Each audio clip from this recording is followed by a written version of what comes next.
삼위일체라는 말은 영어로는 트리니티인데요. 성경에는 이런 단어가 없습니다. 그렇다고 비성경적인 단어다라고 단정할 수는 없습니다. 성경 안에 있는 내용을 더 명료하게 표현하기 위해 용어를 만들고 사용한다면 성경적으로 충분히 가능하다고 할 수 있습니다. 삼위일체가 라틴어로는 트리니타스인데요. 2세기 말 또는 3세기 초에 초대교회 교부 터툴리안으로 잘 알려져 있는데 테르툴리아누스가 처음 만들어 사용했습니다. 그리스어로는 트리아스라는 말인데요. 2세기 말에 안디옥의 감독 테오필로스가 처음으로 만들어 사용했습니다. 그리고 이것이 영어로 트리니티가 되었습니다. 초대교회에서 예수님에 대한 이해가 심화되고 확장되어 가다가 약간 잘못된 방향으로 나아가기도 하게 됐는데 그래서 이단들이 나타나기 시작했습니다. 이런 상황 속에서 한편으로는 교회 내적으로 예수님에 대한 이해를 더 분명하게 하고자 또 다른 한편으로는 교회 외적으로 새롭게 나타나는 이단들을 차단하고자 삼위일체의 용어들을 만들어서 예수님에 대한 신앙, 하나님에 대한 믿음을 더 분명하게 표현하였던 것입니다. 하나님이 한 분이시기에 근데 하나님이 한 분이라는 것을 너무너무 강조하다가 이단들은 한계 신, 한계 하나님 이런 쪽으로 가게 됐습니다. 그래서 종속론, 양태론, 양자설 이런 입장들이 나오게 되는데요.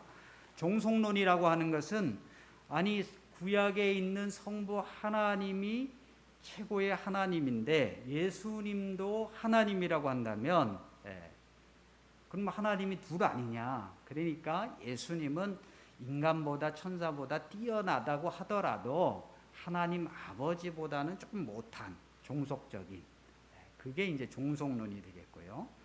양태론은 한 하나님이 계시는데 구약에는 성부 하나님의 모습, 양태 모두로 신약에서는 예수님이라는 모두 양태로 그리고 교회 시대는 성령의 모두 양태로 결국에는 이제 셋으로 보이지만 사실은 하나다. 이게 너무 강조. 이걸 이제 모달리즘이라는 양태론이라고 합니다.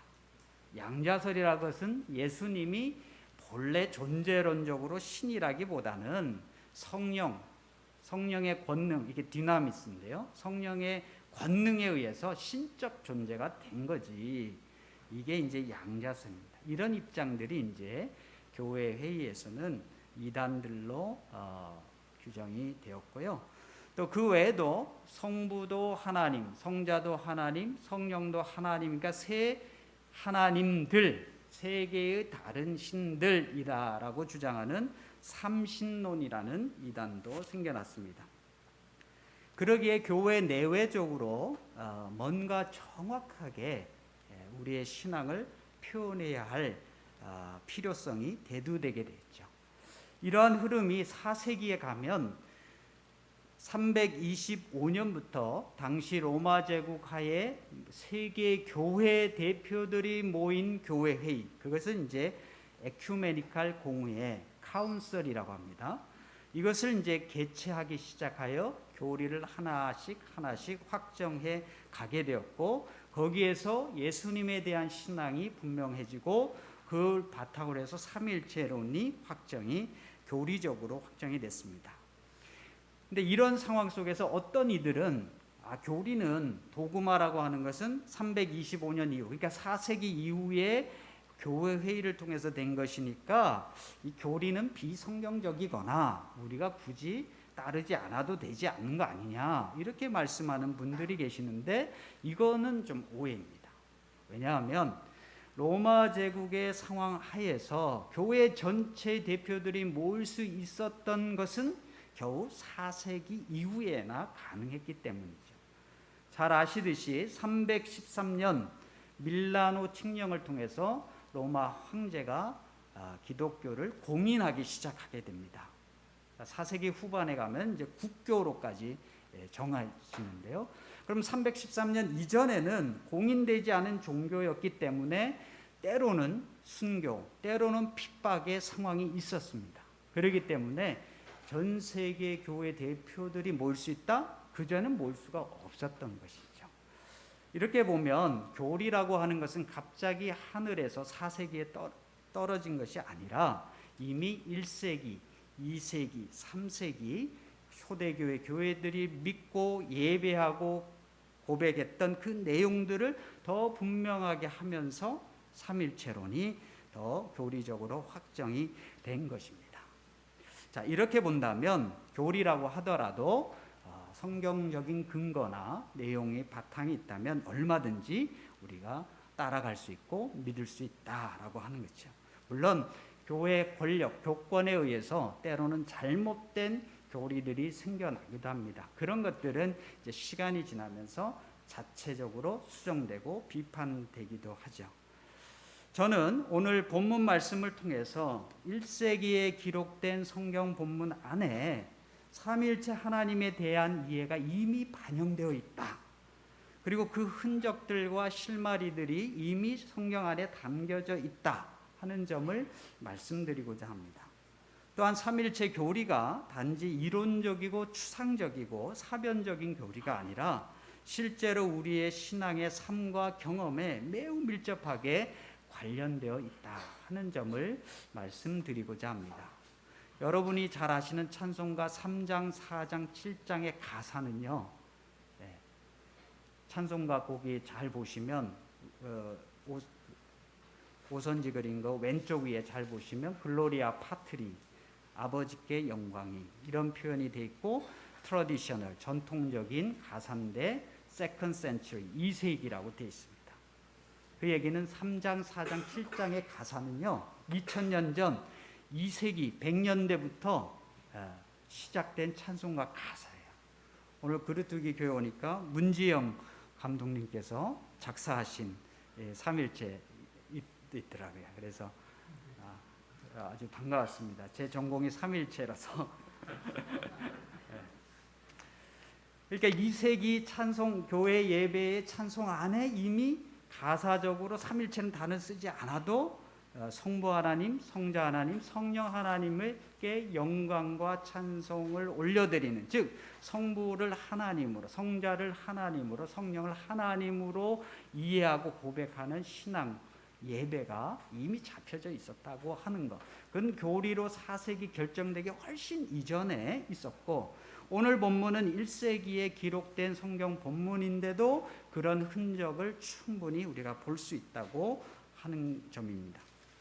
자, 오늘 말씀은 찬송하리로다라고 시작합니다. 오늘 이제 읽은 말씀의 번역은 찬양합니다라고 이제 하십시다가 이게 뒤로 나와 있지만 그리스어 원어로 보면 찬송하리로다 이 말이 먼저 나와 있습니다. 그래서 찬송하리로다 우리 주 예수 그리스도의 하나님. 근데 그 하나님은 자비의 아버지 그리고 모든 위로의 하나님. 이런 하나님을 찬송하리로다. 이렇게 이제 시작하죠.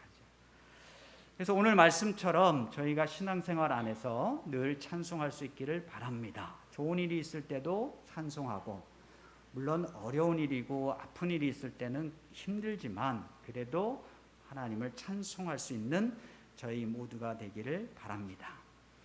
근데 이제 찬송하리로다라는 말을 잘 보면 명령이 아니더라고요. 찬양하라. 물론 이런 말씀도 있어요, 성경 안에. 그러나 오늘 말씀은 찬송하리로다. 명령형이라기보다는 감탄이더라고요. 감탄이라고 하는 것은 마음속에서 느껴서 저절로 나오게 되는 거죠. 저절로. 물론 이제 명령을 통해서 힘들지만 찬송해야 되겠구나, 뭐 이렇게 느끼는 것도 우리의 신앙의 훈련이지만, 그 훈련이 더 깊어질수록 우리는 마음속에서 저절로 자연스럽게 하나님을 찬양하지 않을 수 없는 그런 상태, 이런 상태가 바로 찬송하리로다라는 감탄으로 나오는 거죠.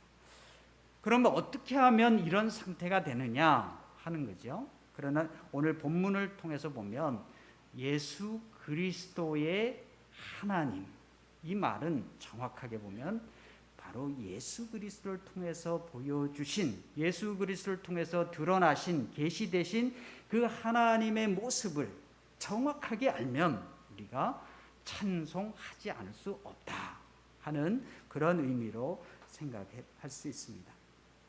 그래서 오늘 본문에서는 3절에서는 우리 하나님의 모습을 두 가지 주목해요 얘기하고 있는데, 첫 번째는 자비로우신 하나님, 자비의 하나님, 그리고 온갖 위로, 모든 위로의 하나님, 예수님을 통해서 드러나신 그 하나님의 모습을 두 가지로 정리하라면 자비로우신 하나님, 아버지, 그리고 모든 위로의 하나님.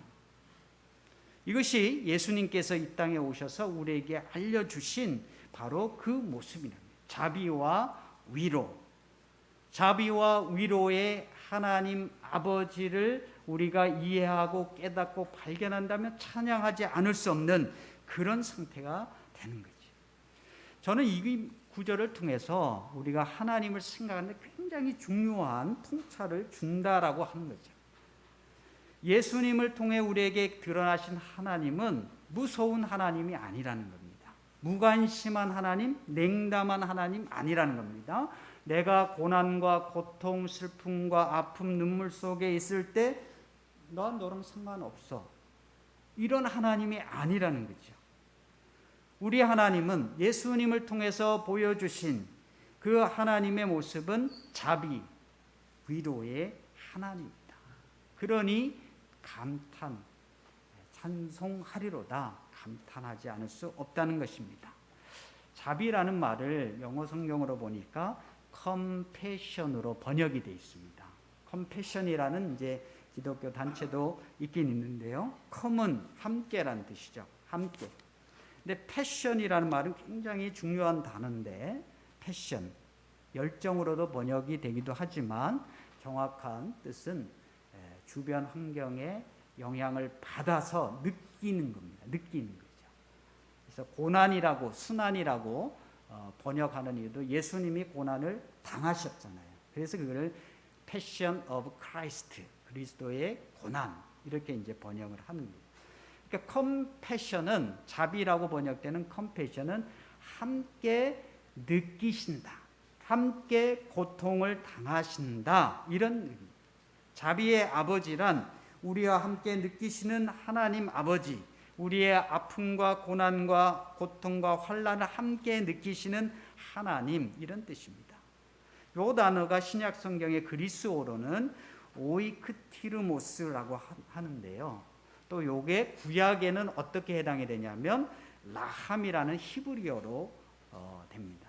라함이라는 말이 구약 성경에서는 자비로도 번역이 되고 긍휼이라는 말로도 번역이 되는데, 더 놀라운 점은 히브리어 라함은 레헴이라는 단어에서 왔는데, 레헴이라는 말이 뭐냐면 어머니의 자궁, 이게 레헴이에요. 어머니가 자궁에 있는 태아와 함께 느끼는 것, 그게 자비와 긍휼, 컴패션의 가장 원형적인 모습이라고 합니다. 그러니까 자녀에 대한 어머니의 모성애적 사랑 얼마나 대단한지 잘 아시죠? 네.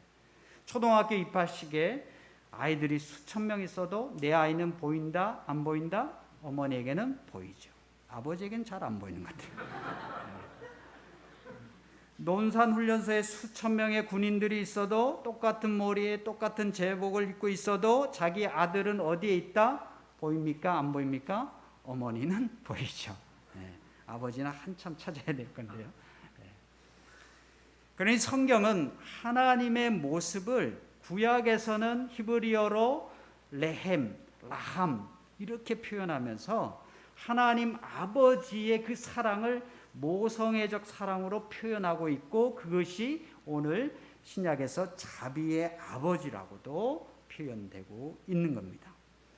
그러니까 예수님을 통해서 드러나신 하나님은 무서운, 냉엄한 이런 아버지가 아니라 정말 사랑하는, 어머니가 자녀를 사랑하는, 태아를 사랑하는 그 사랑처럼, 그죠? 함께 느끼는 그런 사랑이다. 그런 사랑의 하나님이다라고 하는 것을 말씀해 줍니다. 이런 자비의 하나님을 또한 모든 위로의 하나님이라고 하는데요. 성경에서 위로라는 말이 신약 성경의 그리스어로 보니까 파라클레시스라고 되어 있습니다. 파라, 옆에 부름을 받고 와서, 클레시스, 돕는 자, 이게 이제 위로에 해당되는 파라클레시스의 뜻입니다. 내가 힘드니까 부름을 받고 와서 나를 옆에서 돕고, 그래서 상담하고, 그래서 상담자, 카운셀러, 위로자, 이렇게 번역이 되고요. 또한 내가 말이 잘 안 되니까 대언하고 변호하는, 변호자, 대언자, 이런 뜻으로 쓰이는 겁니다. 즉 자비와 위로의 하나님은 바로 이런 하나님이다. 바로 예수님을 통해서 우리에게 드러나신 하나님의 모습은 바로 이런 하나님이다라고 하는 것을 알려줍니다. 근데 제가 이 구절들을 조금 더 묵상하면서 재밌는 점을 발견했습니다. 아까 말씀드린 대로 위로라는 단어가 파라클레시스라고 했는데요. 이 파라클레시스에서 어떤 단어가 나왔냐면 파라클레토스, 토스라는 말로 붙으면 위로하는 자, 위로하는 분, 성경에는 보혜사라는 말로 번역이 된 건 이제 여러분 아시겠죠. 보혜사라는 말을 들으면 여러분들이 요한복음에 예수님께서 내가 가면 또 다른 보혜사가 오신다. 성령 하나님을 가리켜서 예수님이 또 다른 보혜사, 파라클레토스라는 말을 썼거든요. 그러니까 성령께서는 보혜사, 파라클레시스 하시는 분이다라는 걸 알 수 있는데, 근데 예수님의 말씀에서 재밌는 뉘앙스는 뭐냐면 또 다른 보혜사라는 말을 쓰거든요. 또 다른 보혜사. 아니 보혜사가 오신다고 하면 되는데 왜 또 다른 보혜사라는 단어를, 또 다른이란 말을 썼느냐. 그게 좀 예수님의 말씀에 뭔가 담겨 있는 거죠. 또 다른이라는 말을 쓰면 뭐가 있는데 또 다른, 그러니까 성령이 또 다른 보혜사라면 보혜사가 어디 있는데 또 다른 보혜사, 이런 표현이지 않습니까? 근데 그거를 제가 잘 몰랐다가 요한일서 2장 1절을 보니까 이렇게 되어 있는 것을 보고 나중에 놀랐습니다. 나의 자녀들아, 내가 이것을 너희에게 쓰면 너희로 죄를 범하지 않게 하려 함이라. 만일 누가 죄를 범하여도 아버지 앞에서 우리에게 대언자가 있으니, 대언자 곧 의로우신 예수 그리스도이시라. 대언자는 예수 그리스도라고 설명이 되어 있잖아요. 근데 이 대언자가 그리스어로 보니까 파라클레토스라는 단어를 썼더라고요. 보혜사라는 단어를 썼는데 우리 한글 성경 번역에서는 보혜사라는 말이 여러 의미가 있다 보니까 여기서는 대언자, 나를 도와서 대신 말씀해 주시는 자, 나의 죄를 대신 용서하시기 위하여 말씀해 주시는 자, 이런 대언자라는 말로 되어 있습니다. 그러니까 이제 종합해서 보면 성령 하나님은 또 다른 보혜사이시고, 예수님은 보혜사이시고 대언자이시고, 또한 오늘 있는 성경 말씀에 하나님 아버지, 성부 하나님도 모든 위로의 파라클레시스의 하나님, 그러니까 파라클레토스가 된다는 거죠. 그러니까 성부 하나님, 성자 하나님, 성령 하나님 모두가 위로의 하나님, 보혜사의 하나님, 긍휼과 컴패션의 하나님이라는 점이 이미 1세기에 기록된 성경 안에 담겨져 있다라고 하는 겁니다. 성부 하나님, 성자 하나님, 성령 하나님 셋으로 구별되어 있지만 위로하시고 긍휼하시고 자비로우신 점에서는 한 하나님, 삼중적인, 요게 이제 나중에는 삼일체적인 이런 위로와 자비의 하나님이라고 할 수 있고, 그러니 이런 컴패션의 하나님의 위로와 긍휼은 더더욱 강력한 거죠.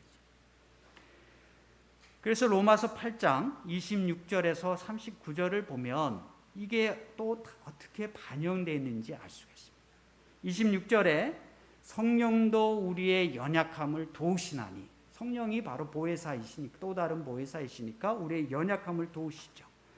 도우시는 방식 가운데 우리를 위해서 기도하시는 거예요. 우리가 너무 힘들어서 마땅히 기도할 바를 알지 못하나 성령이 말할 수 없는 탄식으로 우리를 위해서 친히 기도하시니라. 성령의 위로죠.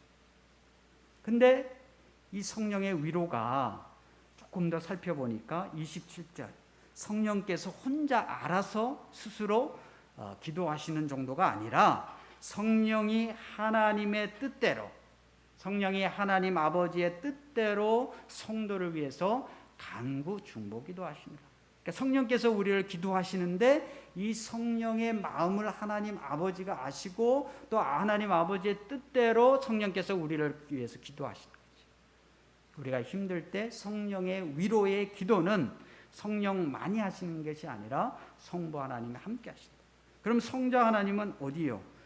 35절로 내려가 보면요, 로마서 8장 35절, 누가 우리를 그리스도의 34절, 누가 정죄하리요? 죽으실 뿐 아니라 다시 살아나신 이는 그리스도 예수이신데 그 예수 그리스도는 하나님 우편에 부활하셔서 하나님 우편에 계시지만 우리를 위해서 그곳에서 간구하시는 자시다.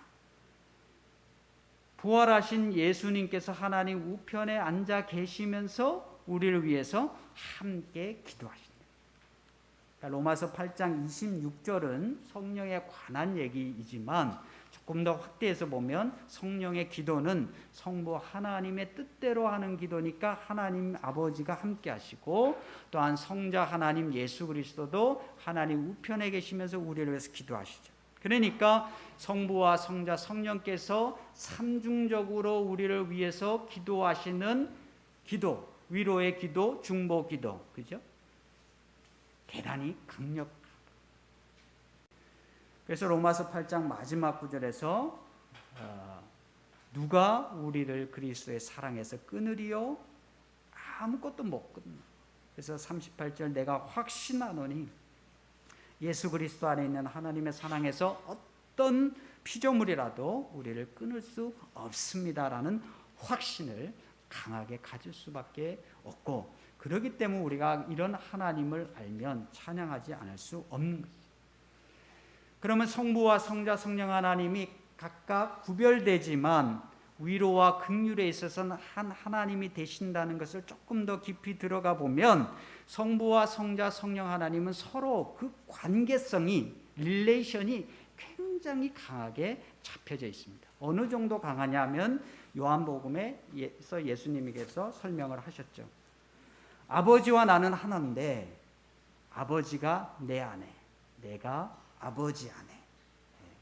I am in the Father, the Father is in me. 아버지가 내 안에, 내가 아버지 안에. 이건 단순히 사람에게는 심리적인 거지만, 그러나 하나님 아버지에게는 단순히 심리적이거나 비유적인 것이 아니라 존재론적으로 아버지가 내 안에, 내가 아버지 안에 있는 것처럼, 그리고 성령은 아버지와 아들을 이어주는 사랑의 띠로서 성부와 성자 성령이 근원적으로 하나의 관계성을 가지고 계신다라고 합니다.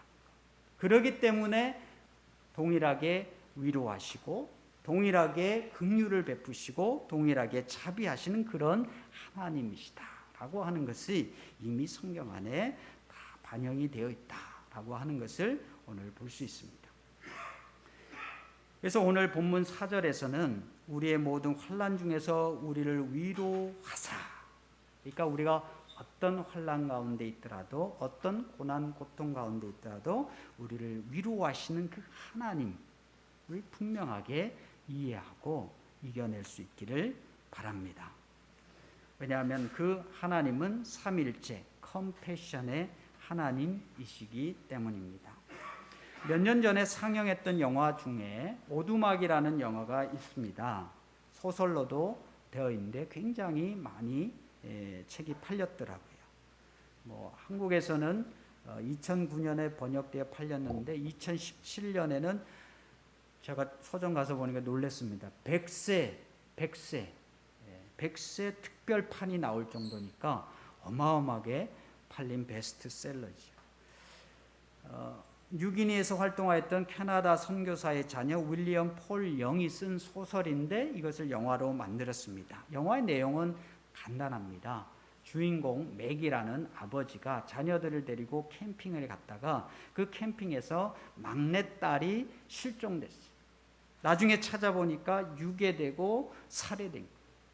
이것을 알게 된 아버지의 마음 얼마나 힘들겠습니까? 어머니의 마음, 가족들의 마음 얼마나 힘들고 고통스럽겠습니까?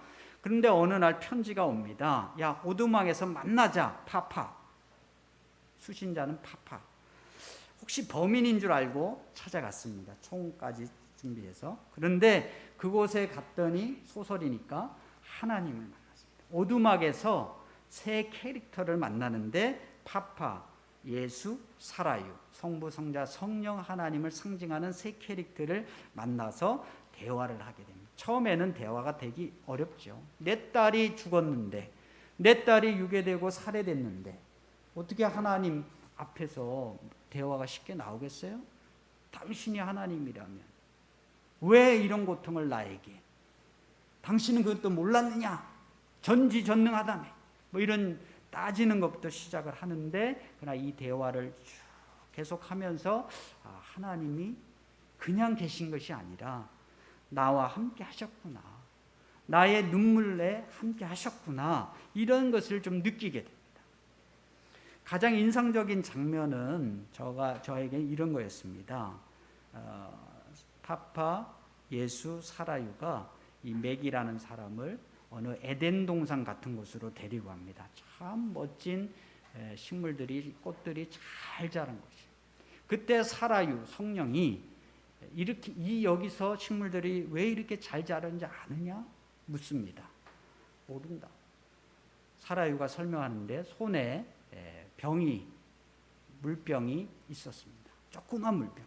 근데 이 물병을 보여주면서 이게 무슨 병인지 아느냐? 물병인데 눈물, 이 세상의 모든 눈물을 담는 병이다. 그리고 이 눈물로 이 동산에 물을 주기 때문에 여기에 식물들, 꽃들이 잘 자란다. 이 장면은요, 이 세상의 모든 아픔을 하나님이 보고 계시고 모든 눈물을 보고 계시고 모으시고 그 정도로 함께 하신다 하는 메시지를 우리에게 들려줍니다.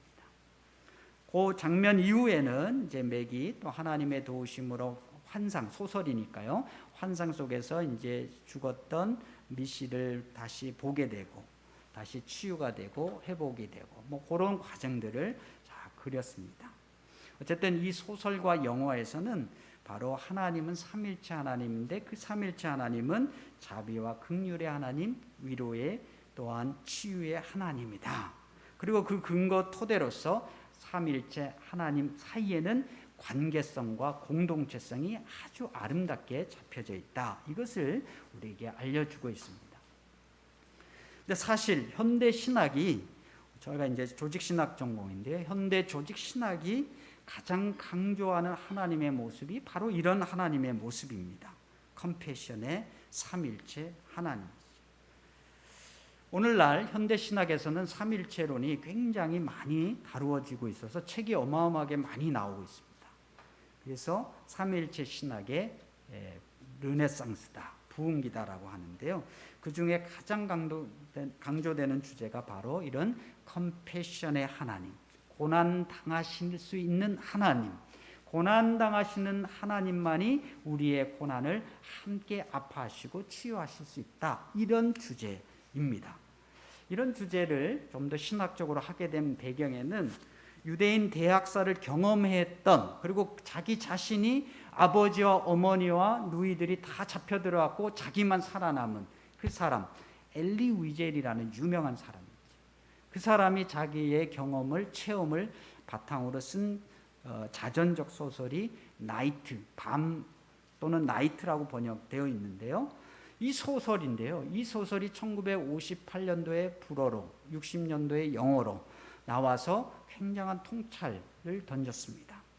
하나님, 도대체 어디에 계십니까? 이 질문을 이 책에서 하거든요. 근데 이 책에서는 나름대로 하나의 답변의 방향을 제시해 주는데, 마치 하나님의 목소리처럼 내면 속에서 들리는 그 소리가 뭐냐면, 내가 어디에 있느냐고 저 교수대에 매달려 죽어가는 아이와 함께 매달려 있느니라. 요 메시지를, 하나님 어디 있습니까? 라는 많은 사람들의 처절한 질문에 한 가지 답변의 방향을 던지는 것은, 내가 어디 있냐고? 없지 않다. 죽지 않았다. 교수대에 매달려 고통을 당하고 있는 자와 함께 매달려 있다. 요 메시지를 던져줘서 굉장히 유명한 책이 됐습니다. 근데 이 책을 바탕으로 기독교 신학자 위르겐 몰트만이라는 사람이 1972년도에 출판한 십자가에 달리신 하나님, 이 책을 통해서 더 기독교 신학적으로 삼일체적으로 해석을 해냈습니다. 하나님이 어디 있냐고? 십자가에 달려 계시는, 십자가를 잘 봐라. 예수님이 달려 죽어가고 계시는데, 성자 하나님이 달려 죽어가고 계시는데, 그 순간에 성부 하나님은 어디 계시냐? 저 멀리.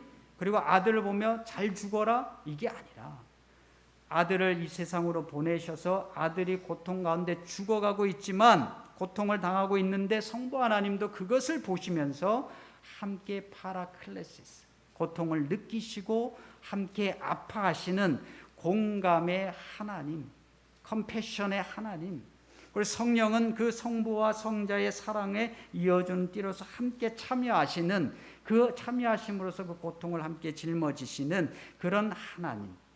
이게 위르겐 몰트만의 십자가에 달리신 하나님이라는 책에서 삼위일체적으로 십자가 사건을 해석한 책인데, 이것이 이제 현대 신학에 굉장히 많은 영향력을 끼쳐 왔습니다. 이제 그 밑바닥에는 이제 성부와 성자 성령 하나님이 서로의 관계성, 공동체성에 아주 일치를 보이고 연합을 보이고 있는 그런 모습들이 이제 담겨져 있는 거예요. 자, 이렇게 현대 신학이 삼일체 하나님의 모습을 더 정확하게 포착하고 얘기해주고 있는데, 사실은 현대 신학이 얘기하기 이전에 이미 성경 안에 그런 모습들이 담겨져 있다라고 하는 것을 우리가 알 수 있습니다. 20세기 들어와서 큰 세계사적인 사건들, 비참한 사건들을 경험하면서야 그 하나님의 모습에, 위로와 컴패션의 하나님의 모습에 더 집중하게 되었고 재발견하게 되었다고 볼 수 있습니다. 이런 하나님이시기에 우리는 큰 확신을 가질 수가 있습니다. 비록 우리가 고난과 아픔과 슬픔이 있더라도 하나님께서는 위로의 하나님이셔서, 컴패션의 하나님이셔서 우리와 함께 하신다. 이것을 우리가 기대하고 또 붙잡고 나아갈 수 있고요. 또 고난이 있지만 언젠가는 위로가 넘칠 것을 바라볼 수 있고, 또 이런 과정에서 그런 위로를 통해서, 긍휼을 통해서 하나님을 더 분명하게 깨달으면서, 하나님께서 삼위일체 하나님이시구나, 관계성과 공동체성의 하나님이시구나, 그런 하나님께서 하나님의 형상으로 우리를 창조하셨다면 우리 인간도, 인간 사회도 근원적으로는 개인주의가 아니라, 또 잘못된 집단주의가 아니라, 정말 삼일체 하나님을 100% 닮지는 못하겠지만 그래도 하나님의 형상으로 창조를 되었으니 우리의 삶과 우리의 사회 안에서, 우리의 세계 안에서 그 관계성하고 공동체성을 바탕으로 공감과 컴패션과 긍휼, 위로가 넘쳐나는 그런 아름다운 사회가 되어야 되겠구나, 또는 그런 사회가 되도록 닮아가도록 해야 되겠구나 하는 것이 우리의 신앙인들, 또 우리의 신앙으로 모이는 교회가 가야 할 비전과 목적이라고 저는 생각합니다. 오늘 말씀을 통해서 더더욱 하나님은 어떤 분이신지, 삼일체 하나님, 컴패션의 하나님 깊이 묵상하시면서 우리의 개인의 믿음의 삶, 또한 공동체적인 삶, 우리 사회와 세계 안에서의 삶 가운데 이런 하나님의 모습대로 닮아가고 반영하고자 하는 믿음의 모습들이 넘쳐날 수 있기를 간절히 바랍니다. 기도하시겠습니다. 하나님, 오늘 성경 말씀을 통하여 자비로우신 아버지이시며 모든 위로의 하나님을 묵상하며 삼위일체 하나님의 컴패션을 발견하게 하시니 감사드립니다. 우리가 어떤 상황과 어떤 형편에 있든지, 우리가 어떤 고난과 고통과 환난 중에 있든지 삼위일체 하나님께서 우리와 함께 느끼시며 아파하시며 우리 옆에 오셔서 위로하시고 상담하시고 도우시며 치유하시고 회복하심을 보게 하여 주시옵소서. 고난이 넘치며 위로도 넘칠 것을 기대하며 소망할 수 있도록 도와주시옵소서. 주님께서 세우신 주님의 몸된 이 교회, 또한 주님께서 불러주신 모든 하나님의 백성들에게 개인적인 삶에서나 교회의 공동체적인 삶에서 삼위일체 하나님의 위로와 자비와 긍휼을 풍성하게 맛보아 갈 수 있도록 도와주시옵소서. 예수님의 이름으로 기도드립니다.